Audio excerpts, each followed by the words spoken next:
Tell me, Vance, what happened backstage? Were you able to see the Canary? No luck, Charles. She's about as hard to get out in her dressing room as she is in that swing.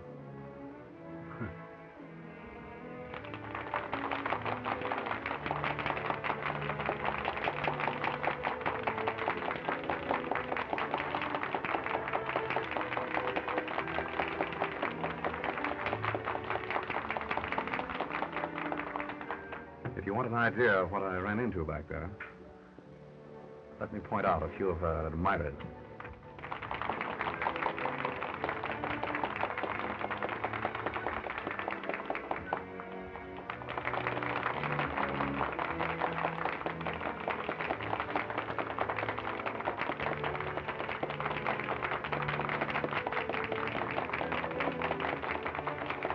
You see a man standing at the box opposite?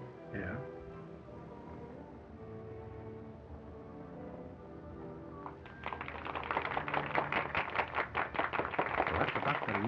Oh.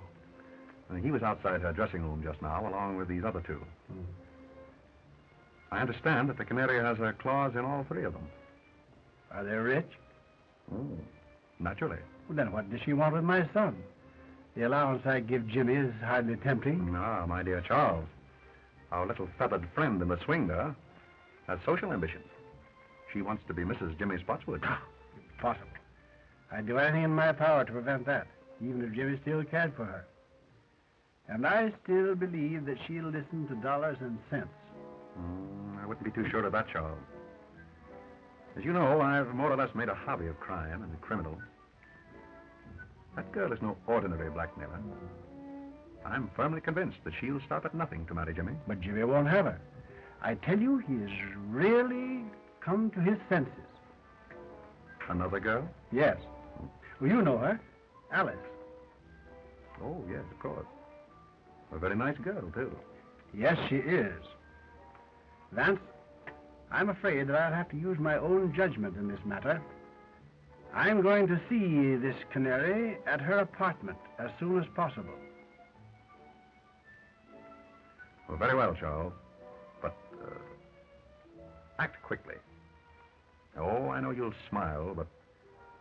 You know, I have a strange premonition that the Canary is headed for disaster.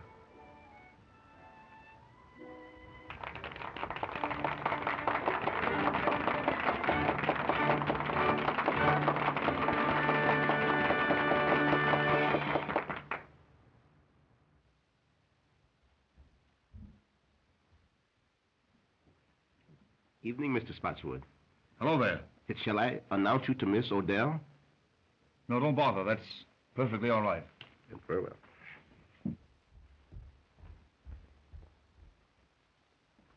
Jimmy!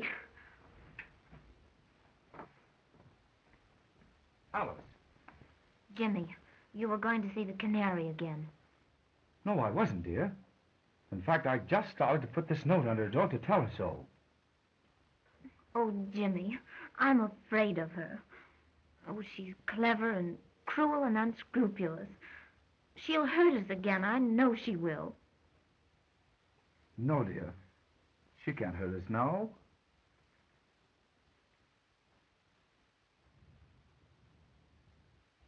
Boy, will you announce my name?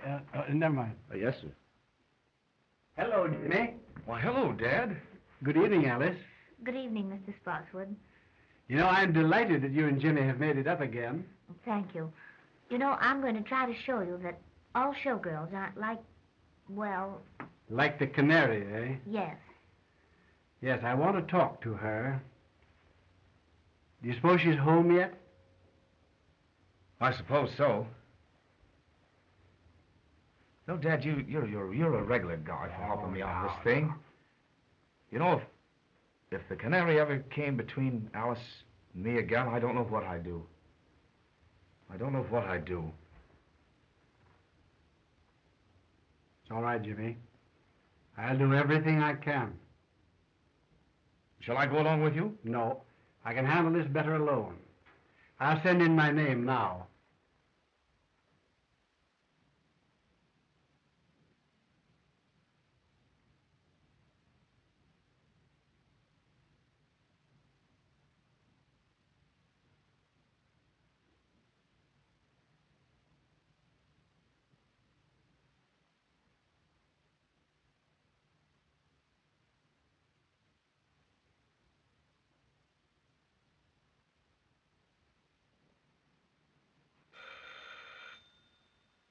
Mr. Spotswood calling. Send him in, please.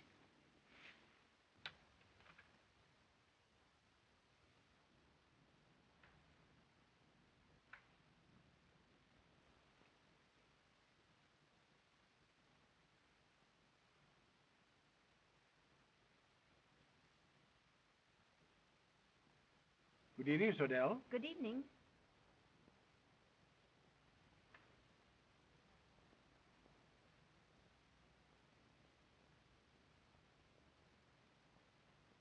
Shall we go over here? Why, yes.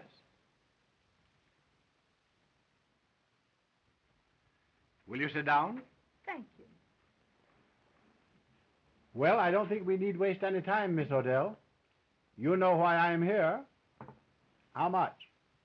Nothing doing, Mr. Spotswood. I've decided to marry Jimmy. I'm afraid that marriage is quite out of the question, Miss Odell. Oh, you're sure about that, are you? I'm positive. Well, how would you like me to tell the world about Jimmy's embezzling from your bank? What? You heard me. You know, Jimmy has a weakness for writing letters, and I have a weakness for using. If Jimmy did write you a letter, you'll tear it up. Now, before I leave here.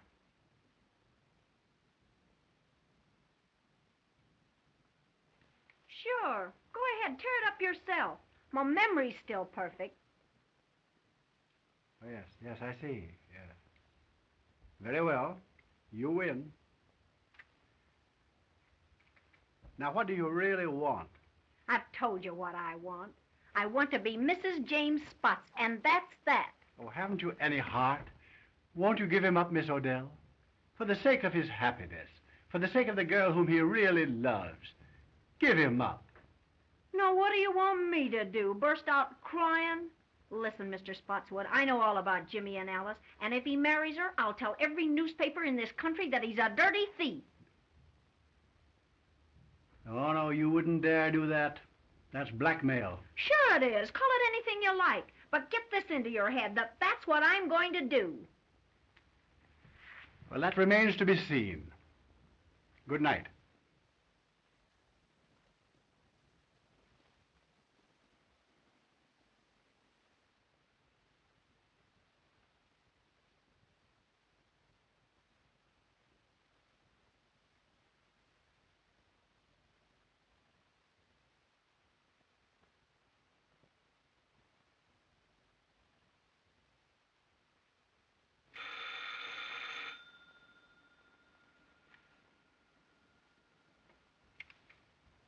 Mr. Cleaver, please. This is Mr. Cleaver speaking. Not the Mr. Cleaver, the great reformer. Yes. Well, this is your favorite weakness. Margaret! Don't get nervous, baby. I've got some news for you. Good news? Yes, darling, I'm going to marry young Spotswood. Well, well, well. May I send you my heartiest congratulations? You bet you can. But send 'em from Tiffany's. What's that? You heard me. And send me one of those fancy autographs of yours on a nice, fat check. I'm very sorry, but I'm afraid I shall have to refuse. Ah, be yourself. Big reformers who lead double lives can't refuse. Now look here. I'll see you dead first. Listen, You'll be here after the theater with the dough and like it. The little rat.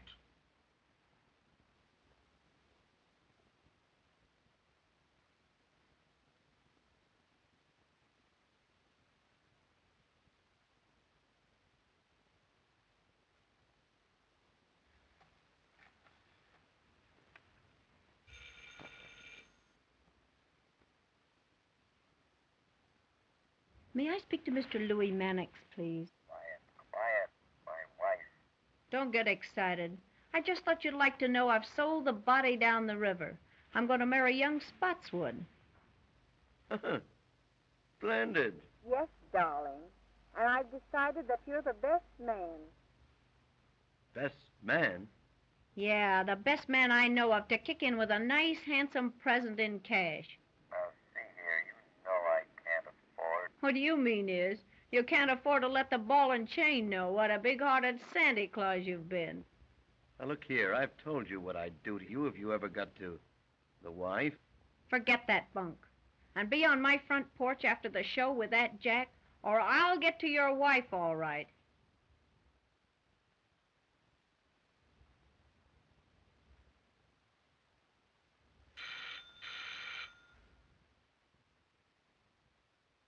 It's Dr. Lindquist speaking.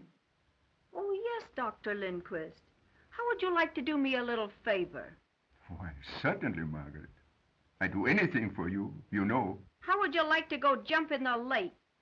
Oh, Margaret, don't joke with me. I'm not in a mood for it. Oh, get wise to yourself. I'm through with you. You give me the willies. I warn you, Margaret. I'm desperate. If I can't have you, no other man shall ever have you alive.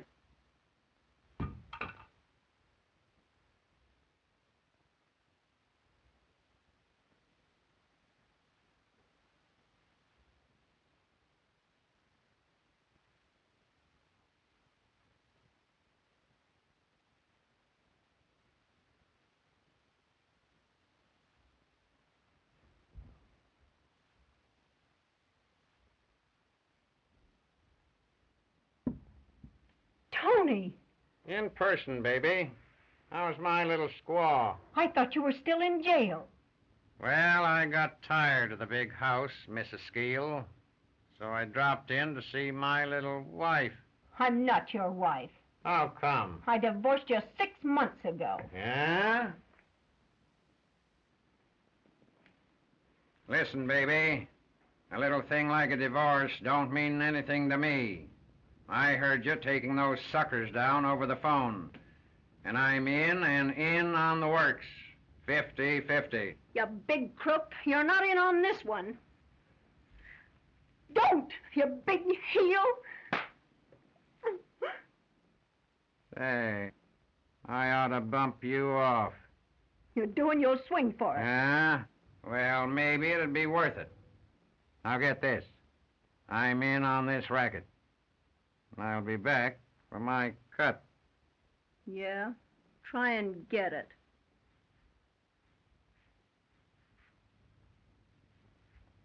Say, baby, don't bother changing the box on this door.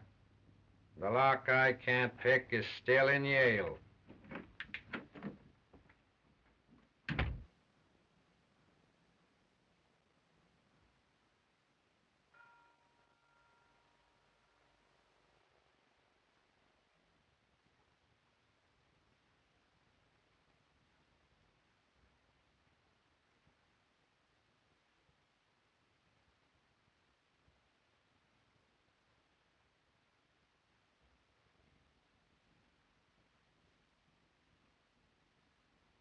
Miss Odell, may I see you for a few moments, please? It won't get you anything, but come ahead. Thank you.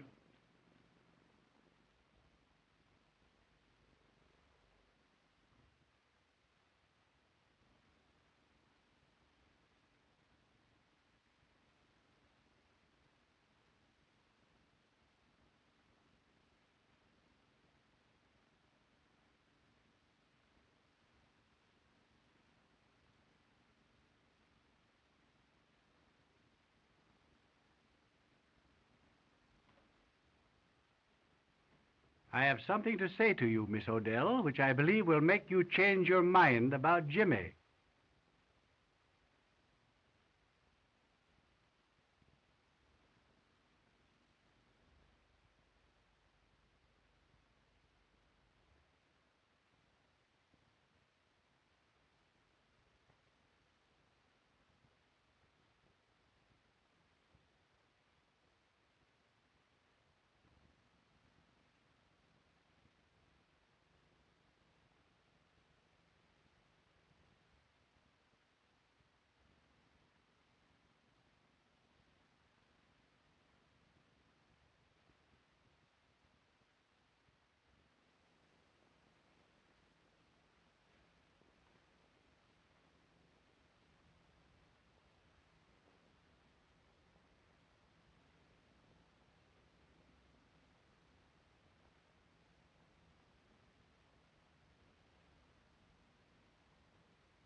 Paper, mister? Morning paper?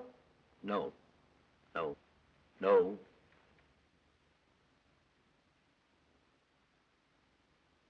Thanks, mister.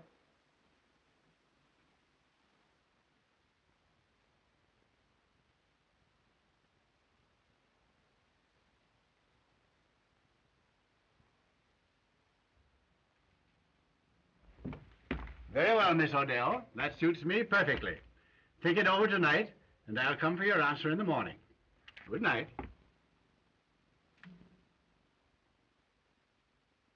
Boy, will you call me a taxi, please? Yes, sir.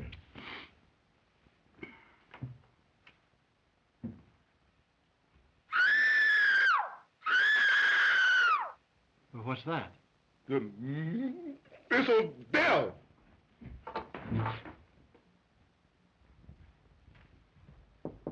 Miss Odell, what's wrong?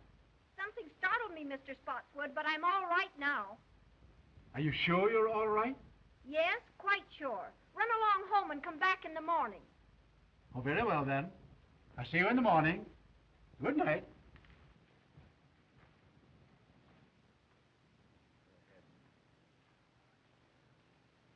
Stuyvesant Club. Yes, sir.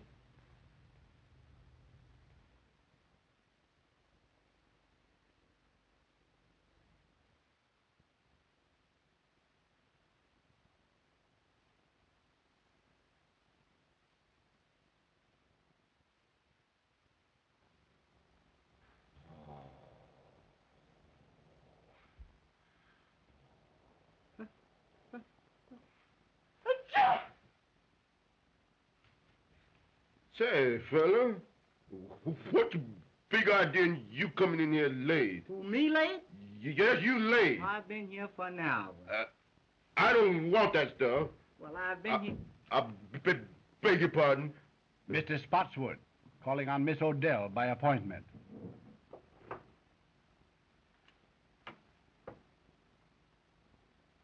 She don't answer. Has she gone out, do you think? I've been on all night. And you haven't seen her go out? No, sir. That's funny. Do you suppose she can be ill? But we may go and knock. Yes, let's do that.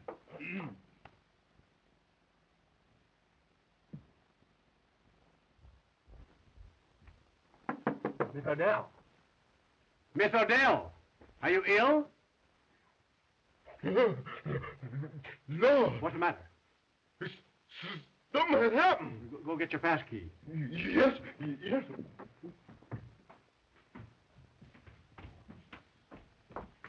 Say, fella, he's running to get a cop. And say, he gets get a big one, too.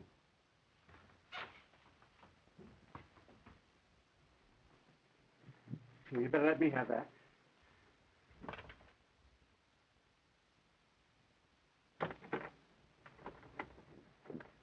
What's the matter here? Something's happening there, officer. Better take that key and go in.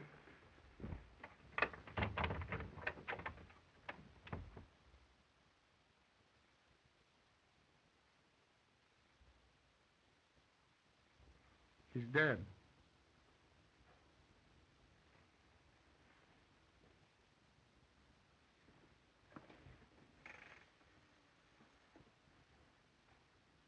Police headquarters, please.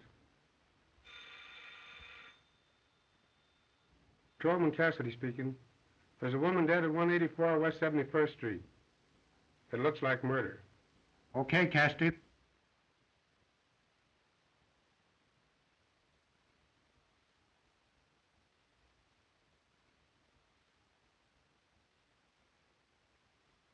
She's been dead since midnight, Sergeant. Strangled to death. That long, eh? Sergeant, the district attorney just pulled up and he's coming right in. That's great. He's got that Mr. Philo Vance with him. Well, that'll be just dandy. Sherlock Holmes on the job again, huh? Heads up, boy. Good morning, Sergeant. Good morning, Mr. Markham. Well, hello, Mr. Vance. How are you, Sergeant? Fine. Haven't seen you since the Greene Murder Case. Quite right. Oh, good morning, Mr. Spotswood. Good morning, Mr. Markham. Well, Sergeant, what does it look like? Well, Chief, it's just another clear case of robbery. All I can make out of it. Nasty business, Charles, huh? Oh, terrible. As you know, I was here last night to make my final appeal to her for Jimmy. And when I came back this morning for her answer, this had happened. Yes. They'll probably want to keep you here for a few moments, Charles. Yes, I suppose they will. And by the way, I explained to the district attorney on the way down about Jimmy and the girl here. Oh, that's good. I'm glad you did that, Philo. You know, if I can tell you anything that will help... Well, perhaps later, Charles. Meanwhile, I'll have a bit of a look about. I don't think there's anything worth you looking at, Mr. Vance. It's a clear case. Robbery. She put up a battle and they wrecked the joint. I see. As simple as that, eh? That's it. Well, just the same, Sergeant, if you don't mind, I think I'll have just one little look. Surely, Mr. Vance. Go right ahead. Make yourself perfectly at home. Thank you, Sergeant. Excuse me, Mr. Policeman. When do we sleep? Now, you get this, sonny boy. You'll go for a long sleep unless you button up that big trap of yours. Yes, sir. Sergeant, Yes, Chief? any fingerprints? Well, so far, no. I'll tell you this job was done by an expert. It's perfect. Yes, that's just the trouble. What's that? It's too perfect. Well, that's a little over my head, Mr. Vance. Just what do you mean by too perfect? Well, Sergeant, what usually happens when a heavy lamp like that is knocked off a table? Well, I don't know, but I'll bite. What does happen? It usually smashes, doesn't it? It might. Well, look at that one. Well, what about it? It was simply that that lamp was placed there to give the effect of a struggle. Maybe. Let me see, Sergeant. It does look a little obvious, doesn't it, Vance? I should say so. Hey, boy. What happened here last night after you heard Miss Odell scream and you and Mr. Spotswood ran down the hall to her door? Well, she said she was all right. And I called Mr. Spotswood a taxi cab. And you got away with it? Yes, sir. That's right. What time was this? It's on the call sheet there I gave you. About... Never mind. I can read it. 12:10.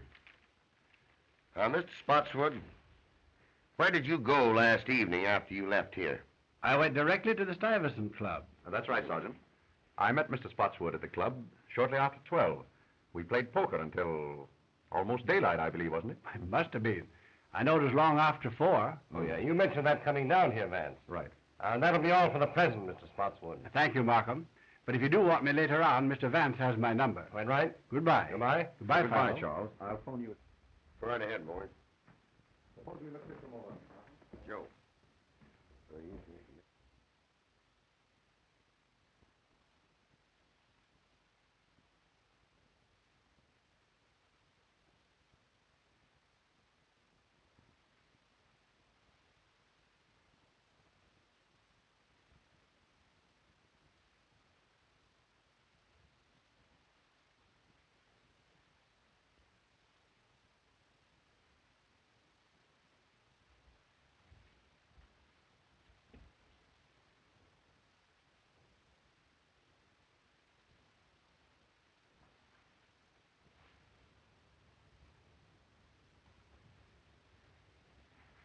Oh, Sergeant, would you step over here for a moment, please?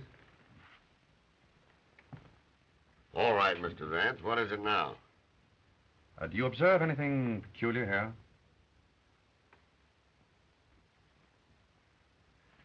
Why, surely. The key is on the inside. Excellent, Sergeant. Don't you think we might go over that knob for fingerprints? Well, now, Oh, I get you, Mr. Vance. The murderer locked himself in this closet. When Spotswood left, he came out and croaked the canary. No, I hardly think so, Sergeant. If you will observe, this is the one place in the entire apartment that hasn't been disturbed. Now, what does that signify? That and the fact of the key being found on the inside. Just as I told you.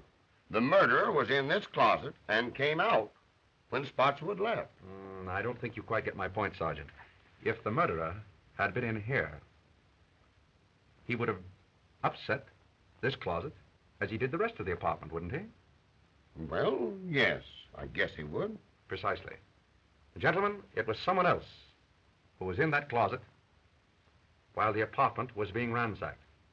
And that someone witnessed the murder. Through the keyhole. Splendid, Sergeant.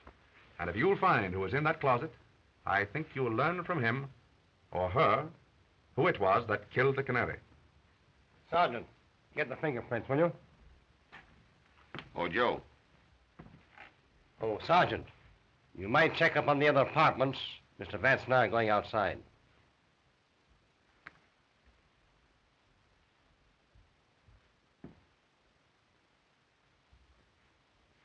You, come here. Yes, sir. Who lives in that apartment there?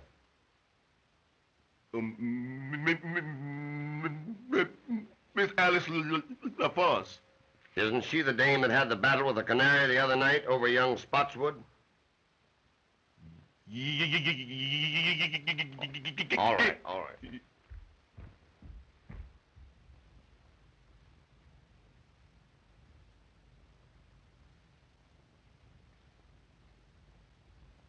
Impossible to get in here.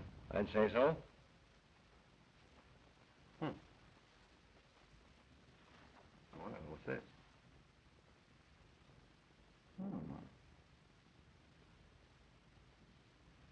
That's odd. May prove very interesting. What do you think? I see, Miss LaForce. I see. But you and the canary had a fight over young Spotswood, didn't you? Why, yes. We did have a fight. You see, she took Jimmy away from me and got him into trouble. But that's all over now. Jimmy and I made it up just day before yesterday. You didn't see young Spotswood last night, did you? Why, yes. He brought me home from the theater. Uh-huh. So he was hanging around here last night, was he? Yes, but he was with me until after 1 o'clock. Now, wait a minute, lady. Wait a minute. You save your alibis till we get you down to headquarters. Go slip on your things. Why, look, you don't think that... Put 'em on. Oh, Mr. Vance, I'm frightened. Well, now, don't you be worried, Alice. Just you do as the sergeant says. All right.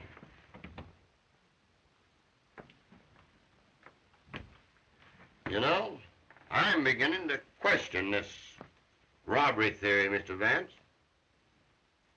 You and I were right. Oh, yes. Why, I can see plainly that this murder is all mixed up in a love pact. You know, Chief, I think we'd better round up this young Spotswood and give him the works. What do you say? Quite right, Sergeant. Markham, I'd like you to add a few names to that list, if you don't mind. The men I mentioned on the way up here. Dr. Ambrose Lindquist, John Cleaver, and Louis Mannix.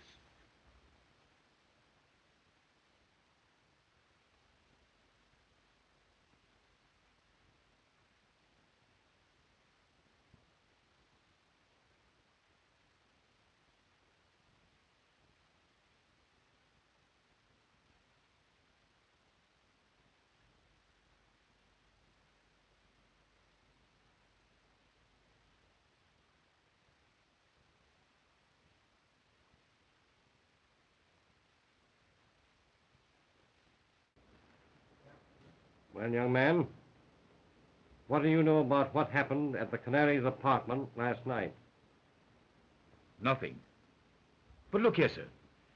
That has nothing to do with Alice. I mean Miss LaForce. The papers say the Canary was murdered before midnight. And I tell you, we were together the whole time. It isn't fair to hold her. You haven't the right. Now, Jimmy, don't get worked up. Everything's going to be all right. Why not interview the others first, Markham? Very well. Gordon, take Mr. Spotswood out in the other room and hold him there. I'll talk to you a little later, young man.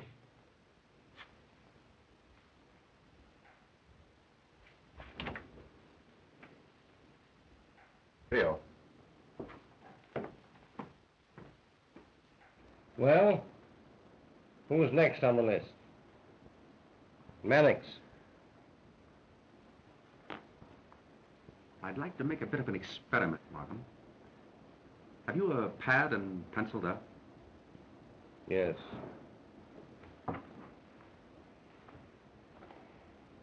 There you are. You have that newspaper handy? Yes, right here. All ready? All right.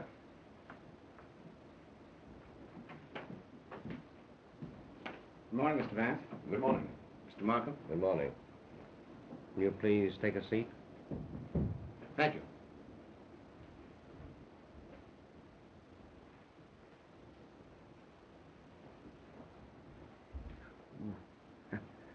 Sorry. Mr. Mannix, there are a few questions I'd like to ask you. Questions? What about? I don't know anything about this. It was a great shock to me. What was a great shock to you? Why, I thought perhaps you were going to ask me about the Canary. Exactly. You read my thoughts, Mr. Mannix. Did you ever see that necklace before? Why, yes. Fact is, I gave that to Canary. Little token of esteem. Nice girl, the Canary. I'd met her once or twice. Casual acquaintance.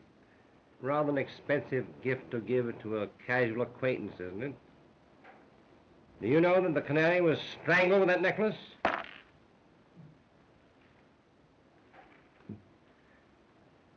Most remarkable. Unfortunate, I should say. Where were you last night between 11 and 1 o'clock? Between 11 and 1? Yes. Let me see. Why, I was home. I went to bed about 10 o'clock. Tired out. You understand. Pardon me, Mr. Mannix.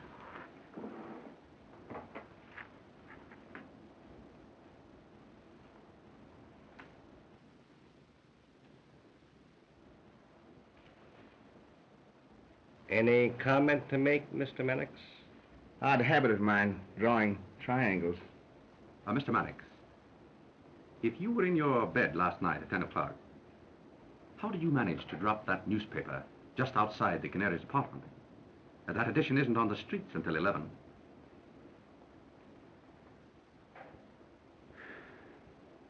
Well, you've caught me. I'll tell the truth. It's always best to tell the truth, especially when there's no reason to lie. It was like this. The Canary called my home at dinner time last night. Most embarrassing. Mrs. Mannix was with me. I had omitted to tell my wife about the Canary. She wouldn't have understood. The Canary told me that she was going to be married and wanted to see me. Said that I should come to her apartment at 11 o'clock. Well, I couldn't argue over the phone. The missus was listening. So I said, all right. So at 11 o'clock, I went to the Canary's apartment. I entered the hall by a side door and went directly to her apartment. I was about to enter when I heard voices inside. I listened. There was a man in there, and he was arguing. Of course. Well, that was no place for me. So I returned home without seeing the canary or entering her apartment. Well, that'll be all the questioning for the present, Mr. Mannix, but I'll have to ask you to wait in the outer office. I may want to speak to you later on. Oh, well, won't you let me go home? I'll get in an awful mess with my wife. I'm sorry, you'll have to wait. Oh, Mr. Markham, I wouldn't run away. Melfield. That'll be all.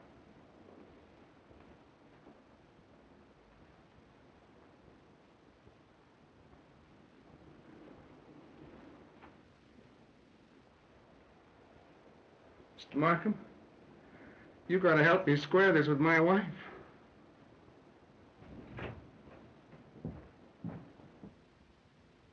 We will now have Mr. Cleaver.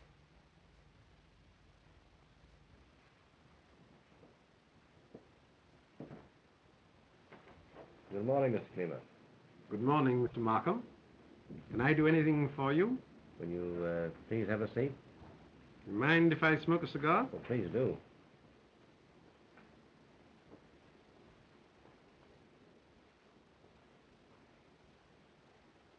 Mr. Cleaver, do you mind if I ask you some questions? Why, of course, if I can be of any help. Where were you last night between 11 and 1 o'clock? Motoring up the Hudson in the moonlight, alone. Though I don't see what that has to do with the district attorney's office. Well, only this, Mr. Cleaver. If you were indulging in the nocturnal beauties of nature along the Hudson last evening, how does it happen that this cigar band, bearing your initials, was found just outside the Canary's window at an early hour this morning?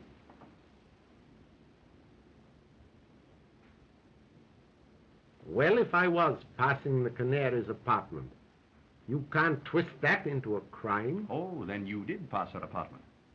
Why, yes, I've nothing to hide. It was about dinner time last night. The Canary phoned to me. Oh, of course, my acquaintance with her was wholly in my line as social reformer. I'd hoped that she was going to leave her immoral life and marry and settle down and be a good woman. And you kept the appointment? Yes. Yes and no. I was a little late. I arrived at her apartment about a 11:45 or thereabouts. I waited for a minute outside her window to light a cigar. Then I glanced down to the side entrance to the building. And who should I chance to see but Dr. Lindquist?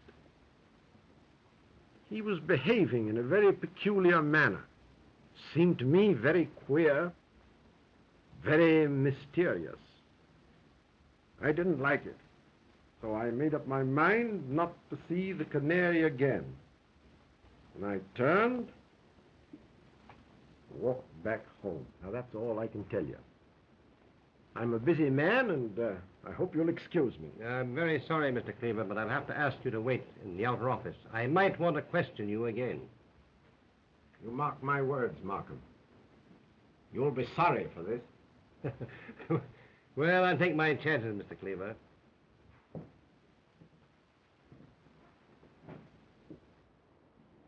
Charming fellow, Cleaver. Yeah, rather. By the way, Vance, I didn't see you pick up this cigar band in front of the Canary's apartment this morning. I didn't. Where did you get it? From your wastebasket. Wastebasket? Cleaver dropped it there when he entered. I took a chance on his not remembering that. It seemed to work. Well, I'll be... Very good. Dr. Lindquist. me go. Let me. Come on, Doctor. Take your hands. Hey, Chief. We caught Dr. Lindquist just as he was leaving town. It's a lie. I was on the way to a patient. Won't you please sit down, Doctor? I'd like to ask you a few questions.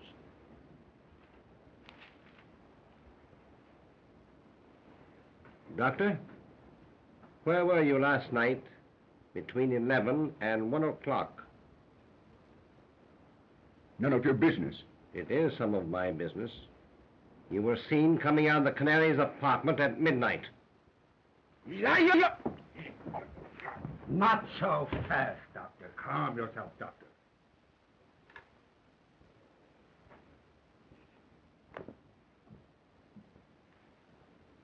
I'm sorry. I lost my temper.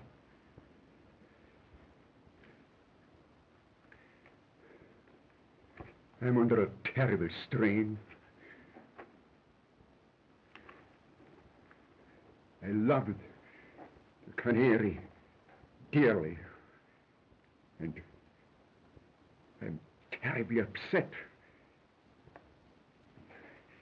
Do you know that the canary was strangled with that necklace?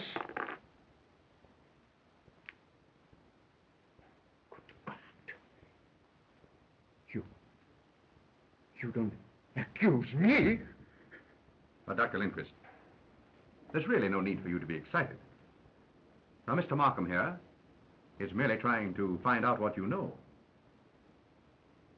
No. No. I know. One moment, Doctor. Nothing. Markham, don't you think that we might postpone the interview with Dr. Lindquist for a while? Why, what? Very well.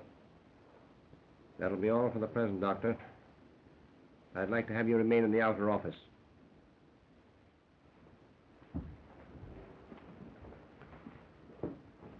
Come on, Doctor.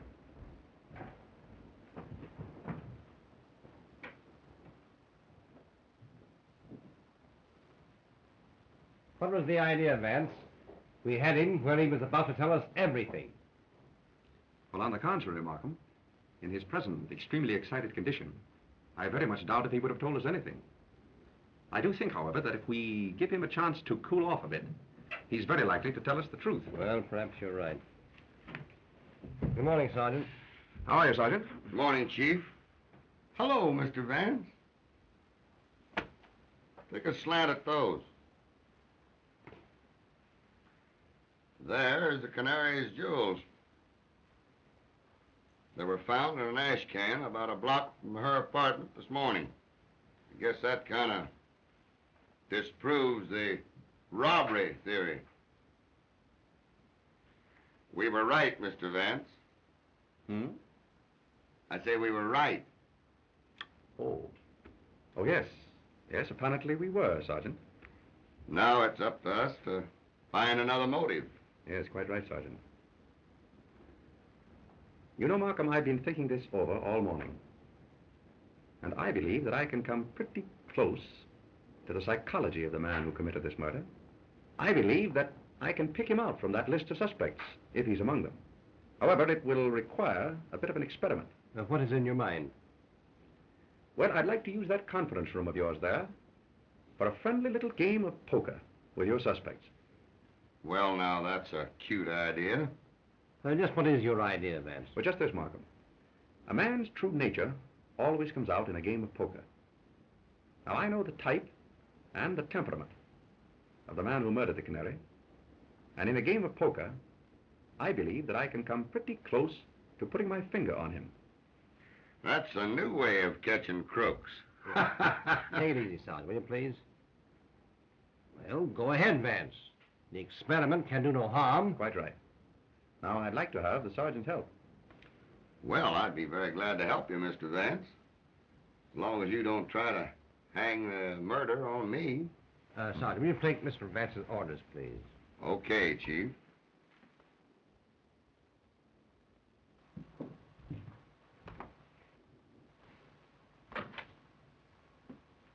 Will you get me a deck of cards and have some poker chips handy just outside there?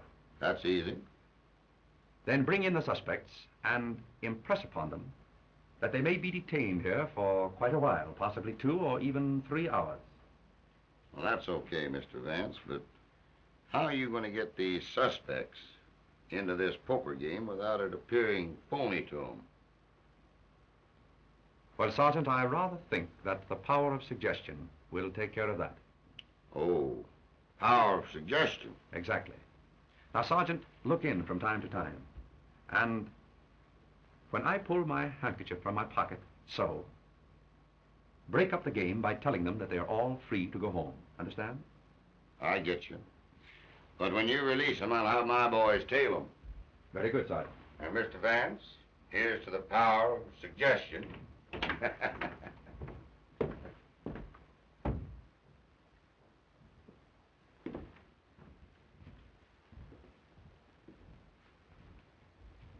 Jimmy?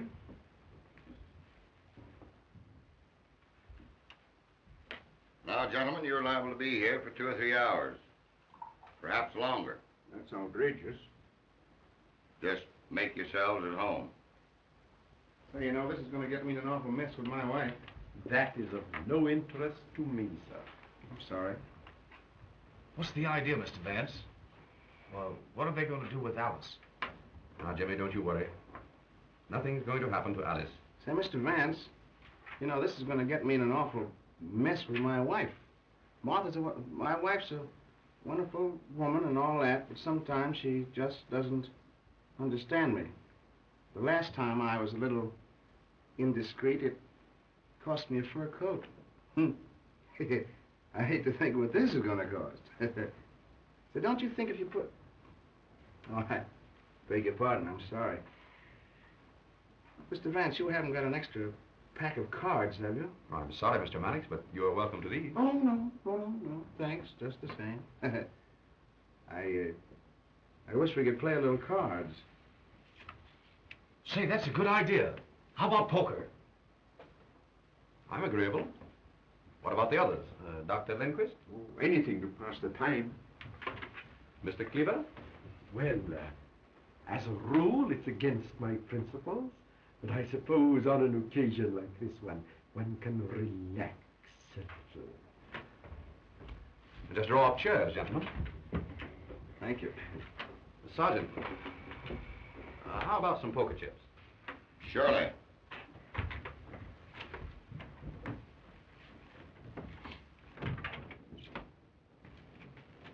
Chief. Yes? Mr. Spotswood is here. Have him in. Come in, Mr. Spotswood. Good morning, Mr. Spotswood. Good morning, Markham. Good morning. I say, Markham, what are you holding Jimmy for? Surely you're not accusing him. No, of course not. We're simply trying to find out what he knows, that's all. Oh, yes. Where is he now? Why, in the other room there with Vance. May I see him? Why, certainly. Of course you could. Vance, Mr. Spotswood is here. Oh. Hello, Dad. Oh, hello, Jimmy. Good morning, Charles. Good morning, Philo. But, Dad, what are you doing here? I came to be with you, Jimmy, while you're detained. Oh, by all means. We've just started a little game of poker here, Charles. Would you like to join? Come on, Dad, sit and take a hand. Well, all right. I'll sit in. That'll be fine. Suppose you take that chair, Charles. Thanks. Gentlemen, this is Mr. Spotswood. Mr. Mannix. How do you do, Mr. Mannix? Dr. Lindquist. Doctor. And Mr. Cleaver. Mr. Cleaver. How do you do? Shall it be jackpots, gentlemen? Why, yes, anything. Well, yes, the Mrs. and I usually play jackpots.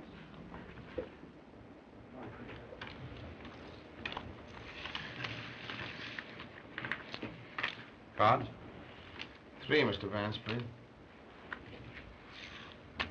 Thank you. Cleaver? 2, please. So it's between you and me, Mr. Cleaver? Yes.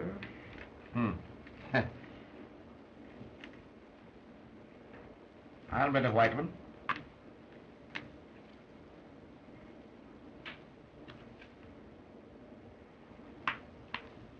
Oh, so you're calling me? Yes. Well, Just openers, pair of jacks.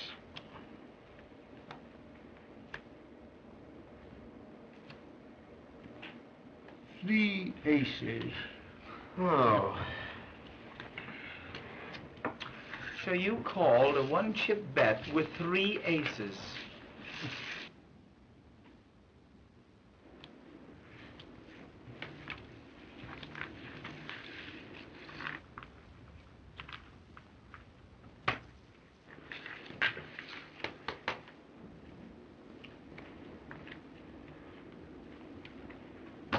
Open.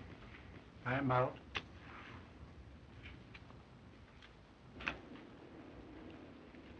Dealer passes.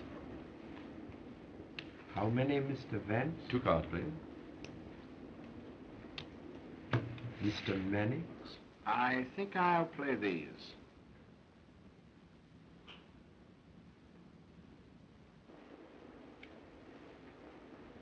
I'll check the bet to you, Mr. Mannix.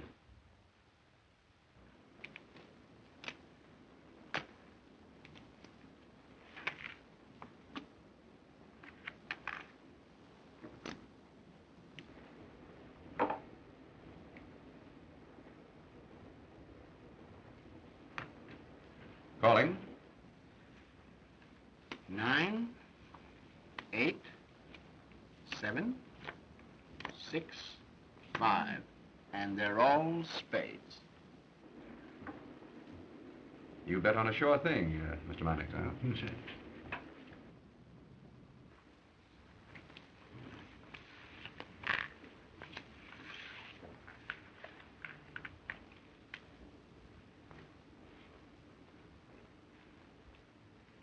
I open for 1. I'll stay. Oh, let's make it a little more interesting. 10 more. Well, that Lets me out. I'm out. And me.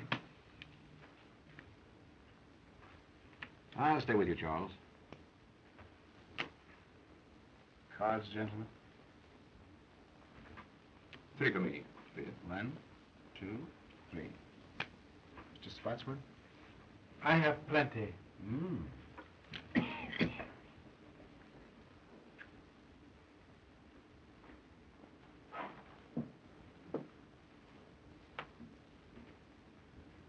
A white stack, Charles.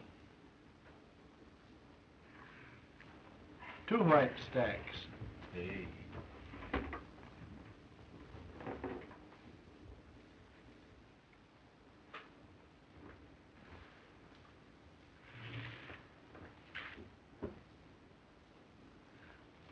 Up 2 chips, Charles. Oh, you want me to do the betting, eh? All right.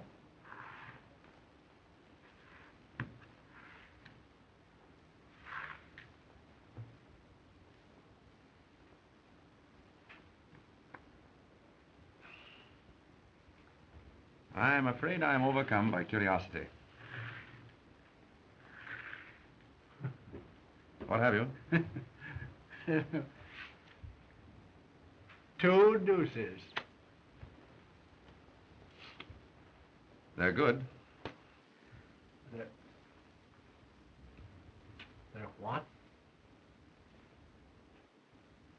Well, why the philanthropy, Philo? Well, I had ace high.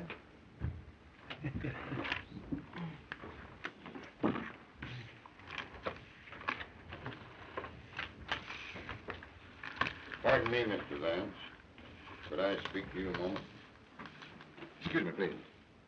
You've traced the fingerprints down, and this is the bird that was in the closet and saw the canary murdered. Gentlemen, here is the man who was in the canary's clothes closet and who witnessed her murder. Well, I shouldn't like to be the man he saw. Thank goodness he didn't see me through the keyhole. So that man witnessed a murder.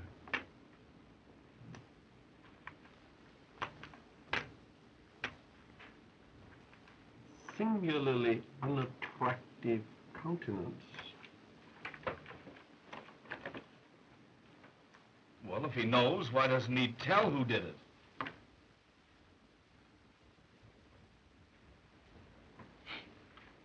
Gentlemen, I've been instructed by the district attorney to inform you that you're all free to go home. Thank goodness for that. I wonder what the wife will say. Has anyone a fountain pen, please?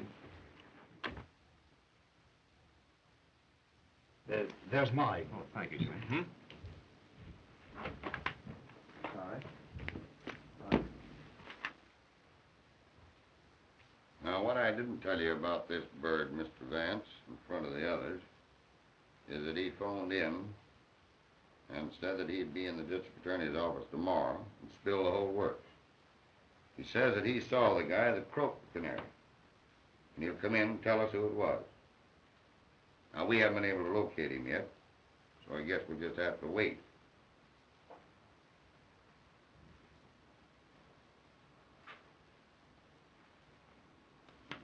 Well, Sergeant, that takes the matter out of my hands.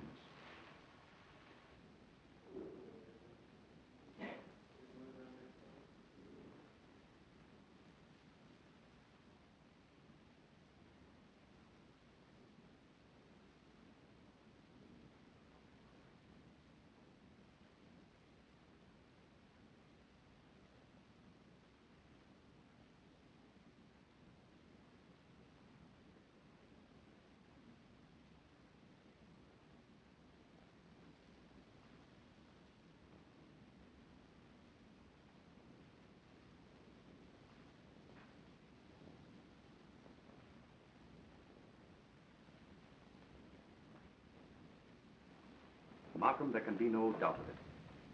The same person who strangled the canary strangled Skeel. This new murder was done to cover up the first. Skeel was obviously blackmailing the canary's murderer. He threatened to inform the police of what he had seen through the keyhole of the closet. And when the murderer learned yesterday at the poker game that the police knew who had been in the closet, he put Skeel out of the way at the earliest possible moment. I believe you're right, Vance. Oh, bless.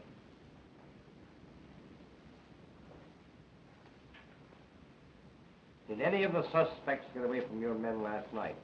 We never lost sight of Lindquist, Mannix, and the girl.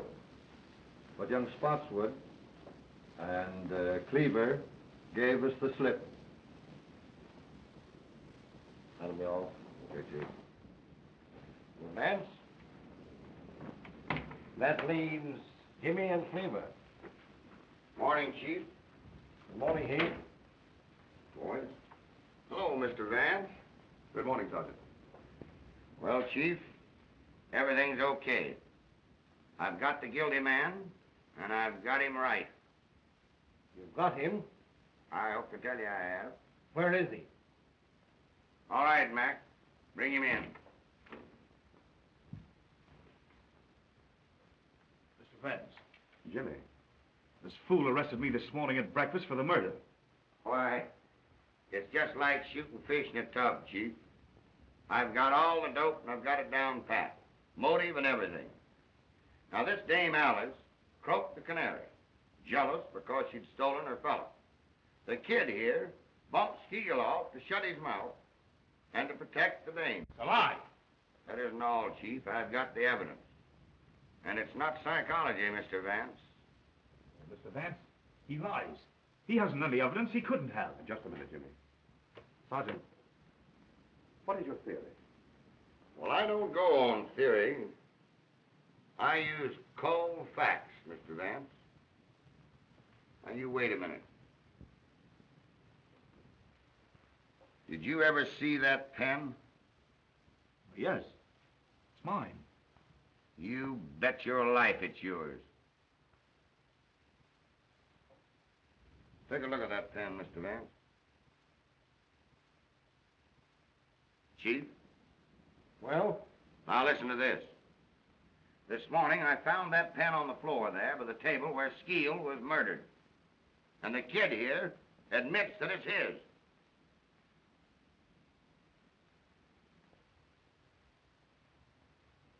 Well, young man, what have you to say?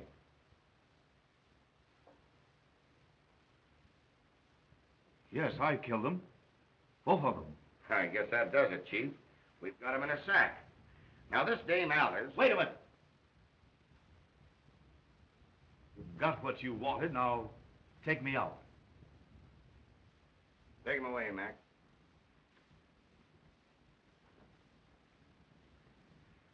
Well, I'll see you later at the office, Chief. All right.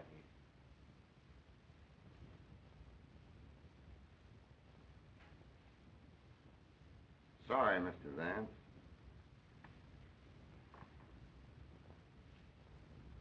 Well, Vance, I guess that closed the case. No, Markham, it doesn't. What do you mean? I mean that the boy is not guilty. Well, that's nonsense. Not nonsense, Markham. Because I know who is guilty. Come now, Vance, that's... I tell you, Markham, I know. And inside of 1 hour, you'll know too. I'm going to telephone at once to the real murderer and have him come to the Canary's apartment. And I want you to be there. But the boy has confessed everything. Markham, if you don't meet me there, you'll be the laughing stock of New York in 24 hours. Because I'll have the confession of the real murderer. Well, all right, Vance, if you want it that way. I'll be there.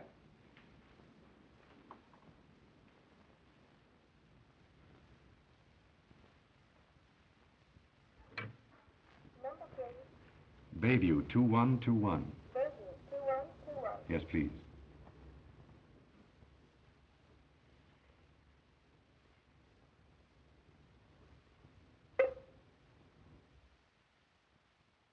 This is Philo Vance. I want to speak with Miss... Oh, hello, Philo. How are you? I didn't recognize your voice. I've something of extreme importance to tell you. Jimmy has just been arrested. He has confessed to the murder of both the Canary and Skeel. Do you understand? Yes, I understand, Philo. Jimmy is not guilty. I am the man you want. How soon will you meet me at the Canary's apartment? It'll take me almost an hour to get in from the country, but I'll be there. Good.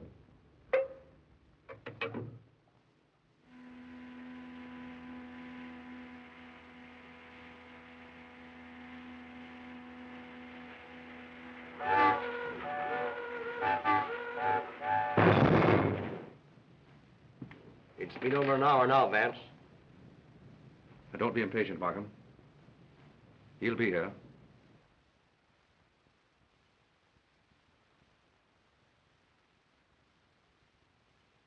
Who is it you're expecting?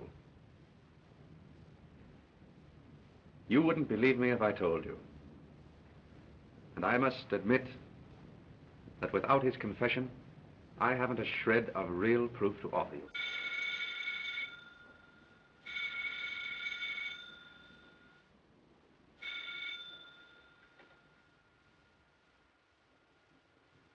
Hello?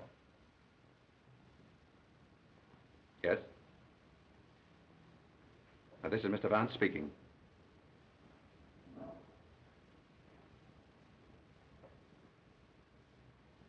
What? Yes. All right. What is it, Vance? Spotswood has just been killed in a motor accident.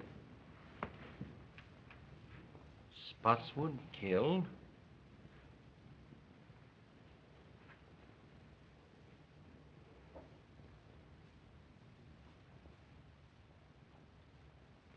My sympathies, old man. I know what great friends you were. It's worse than you realize, Markham. It it was Spotswood who killed both the Canary and Skeel. Spotswood? I've known it ever since the poker game. But how could you know? Sit down, Markham. It wasn't really so difficult. Remember, the man who committed this particular crime must have had certain definite qualities.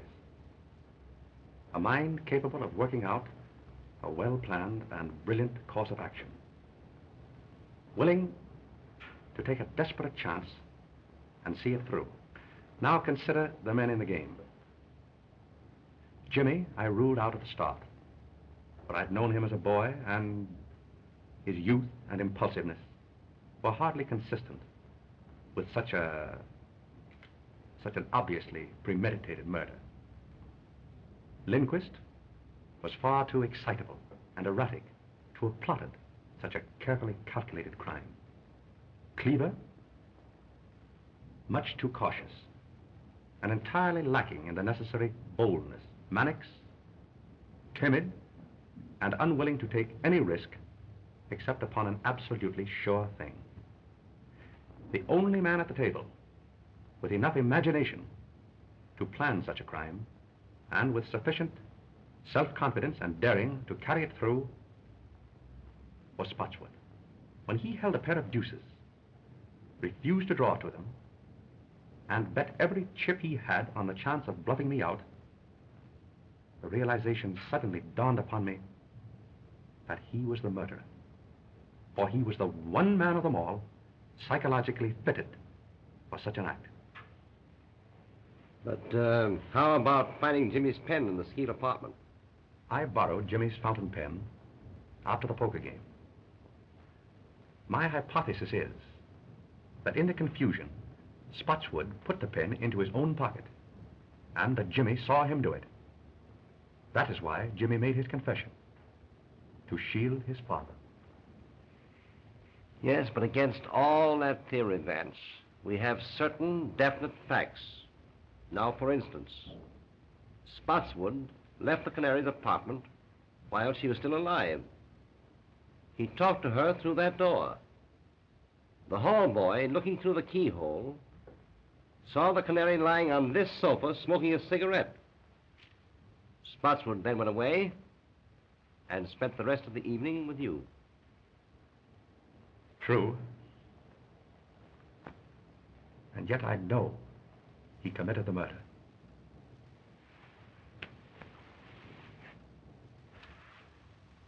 I've got to find out how he did it. I'm afraid you will, Vance, so that Jimmy can go free. Spotswood himself was coming here to tell how it was done in order to free Jimmy. And now he's dead. I've got to solve it.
I think I have the whole thing.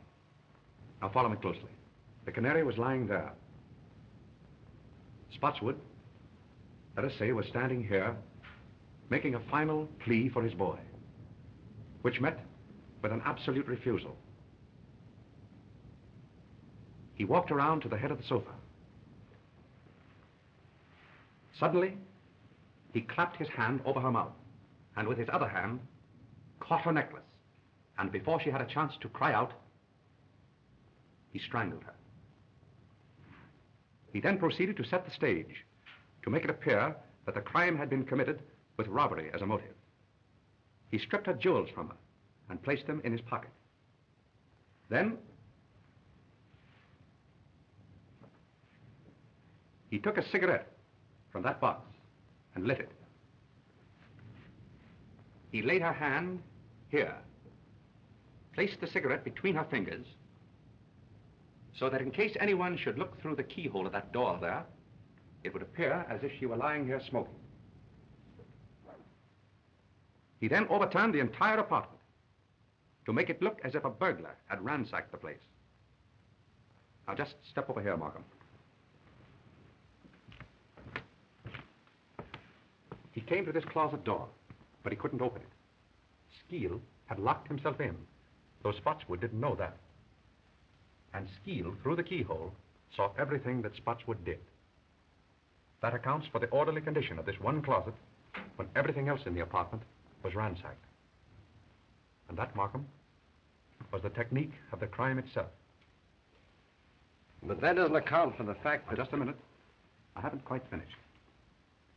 I want you to go out into the hall and stand at the desk where Spotswood stood when he ordered his cab. Very well.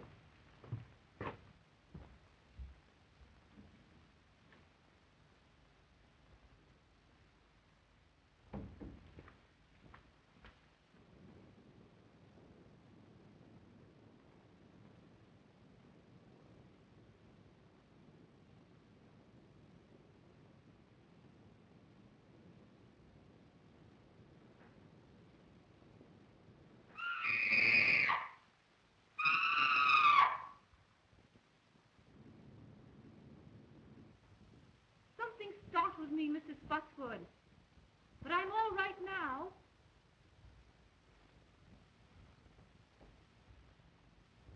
Yes, quite sure. Run along home and come back in the morning. You understand now? This record was Spotswood's alibi. Undoubtedly, the reason he returned here the next morning was to get it back. But he was prevented by the arrival of the officer who entered the apartment with him. The canary was dead when the scream issued from the apartment that night. She was dead when she apparently spoke to Spotswood through the door. But what clue led you to the phonograph record?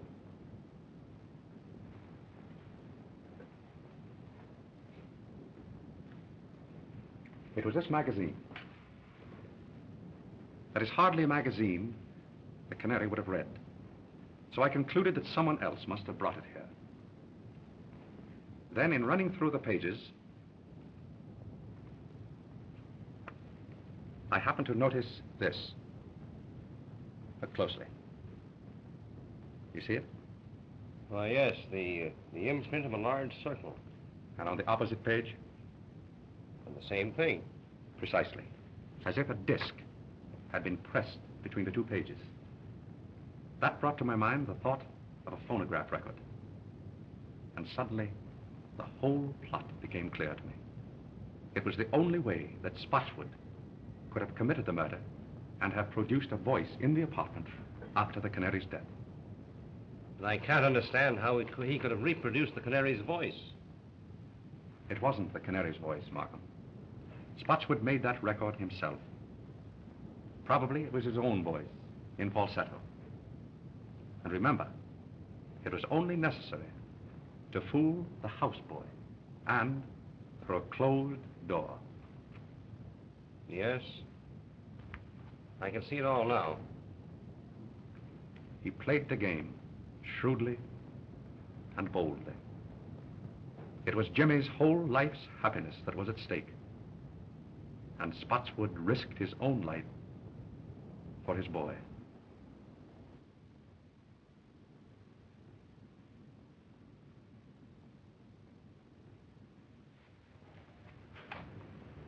Goodbye, Mr. Vance.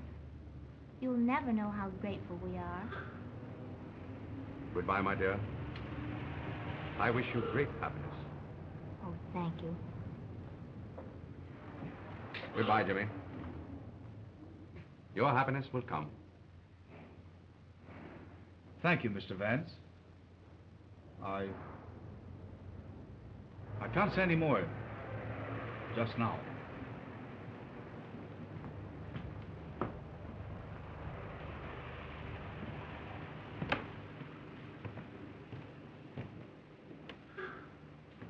Well, Mr. Vance? Well, Sergeant. I guess we put it over again. Right you are, Sergeant. Many thanks. Well, I'll be seeing you later. Goodbye. Goodbye, Sergeant.